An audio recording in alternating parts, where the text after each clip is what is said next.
Bismillahirrahmanirrahim. Assalamu alaikum, dear students. How are you? I hope you'll be fine. This is New Syllabus Primary Mathematics Workbook 5A. We are going to do some questions related to review number 4 of chapter number 4, fractions, as we are doing the questions related to it in the previous videos. So open up page number 86, question number 6. Here we have some word problems. So let's start discussing them. तो question number 6 में कुछ करना थोड़ी है आपको, simple आपसे कहा एक 2 मीटर लंबी रिबन है, उसको 5 इक्वल पीसेस में काट दो। 2 मीटर लंबी रिबन है, उसको 5 से डिवाइड कर दो, तो आपके पास आंसर क्या आएगा? यही आपका आंसर हो गया। हाँ, एक तरीका और इसमें हो सकता है। अब ये 2 मीटर की है ना, और हमें पता है कि 1 metre is equals to 100 centimetre. 1 metre में कितने सेंटीमीटर होते हैं? 100 सेंटीमीटर होते हैं। इसका मतलब मैं ये कह सकती हूँ कि 2 मीटर में कितने सेंटीमीटर होंगे? 200 सेंटीमीटर होंगे। ठीक है, 2 मीटर है और 200 सेंटीमीटर के बराबर है। अब 200 को अगर मैं 5 से डिवाइड करती हूँ, ये 2 तो सिंप्लीफाई नहीं हो सकता 5 से, तो मेरा आंसर यही हो गया। लेकिन हाँ, अगर मैं इसको कन्वर्ट कर दूँ और 5 से डिवाइड कर दूँ तो मेरे पास आंसर आ जाएगा। 200 को 5 से डिवाइड करके देख लीजिए, 5 4s are 20 और 5 zeros are 0, तो हमारे पास आंसर आ रहा है यहाँ पर 40 सेंटीमीटर, यानी हर पीस बराबर होगा।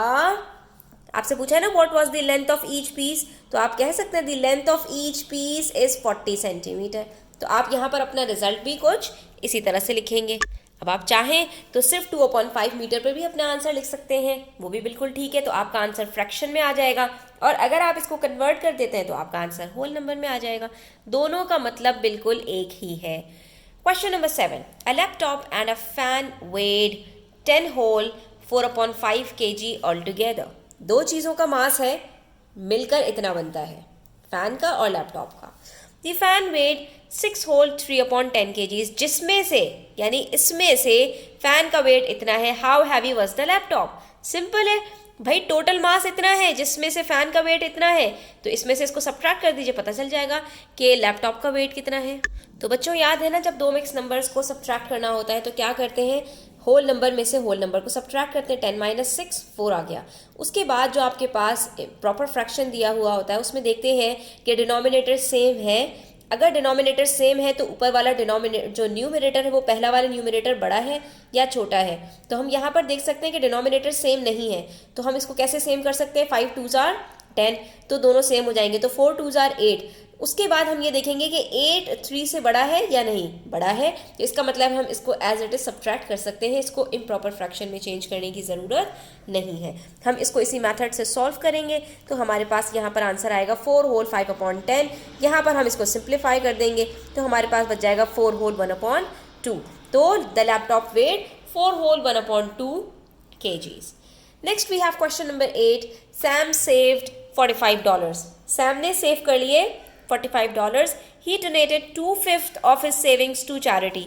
अब इसका जो 2/5 है यानी 45 का, वो उसने चैरिटी में दे दिया। How much money did he donate? तो उसने एक्चुअली कितना मनी दिया है, आप इन दोनों को मल्टीप्लाई करके निकाल लोगे। तो बच्चों कितना सिंपल क्वेश्चन है। सैम ने कितने पैसे डोनेट किए हैं? 2/5 ऑफ $45, और आपसे पूछा ही यही है कि कितने पैसे उसने डोनेट किए हैं। तो आपने 2/5 को मल्टीप्लाई कर देना है 45 से, क्योंकि आपको पता है ऑफ का मतलब क्या होता है? मल्टीप्लीकेशन। उसके बाद न्यूमरेटर को न्यूमरेटर से और डिनोमिनेटर को डिनोमिनेटर से मल्टीप्लाई करना होता है, लेकिन उससे पहले ये देखना होता है कि क्या ये दोनों सिंप्लीफाई हो सकते हैं। तो यहाँ पर हम देख रहे हैं 5 से 45 सिंप्लीफाई हो सकता है, तो हमारे पास बचेगा 2 × 9 दैट इज $18। तो सैम ने कितने पैसे डोनेट किए? सिंपल है, $18 डोनेट किए हैं। अब आ जाइए page number 87, question number 9। A baker bought 7 cartons of eggs and there were 12 eggs in each carton. 7 cartons लिए और हर कार्टन में कितने? 1 डजन एग्स हैं, यानी 12 अंडे हैं। He broke 1/12 of the eggs. Total जितने भी एग्स हैं ना, उसका 1/12 यानी हर 12 में से 1 अंडा उसने तोड़ दिया। तो how many eggs had he left? तो अंडे बचे कितने उसके पास, ये हम देख लेते हैं।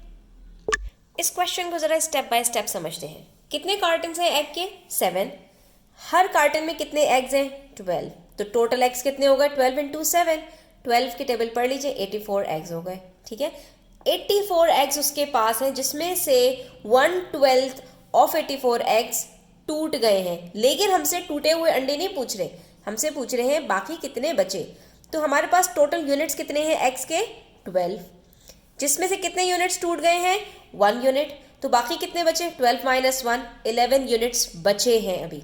11/12 यूनिट्स ऑफ 84 एग्स हमारे पास बचे हैं, तो हम इसी को यहाँ पर कैलकुलेट कर लेंगे।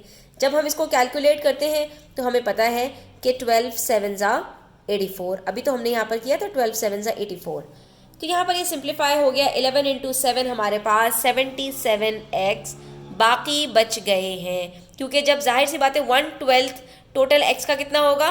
7, ठीक है। तो 7 अंडे जब टूट गए 84 में से तो कितने बचे? 77, और यही तो हमने यहाँ पर प्रूफ किया है। तो कितना सिंपल क्वेश्चन था students. Thanks for watching the video till the and.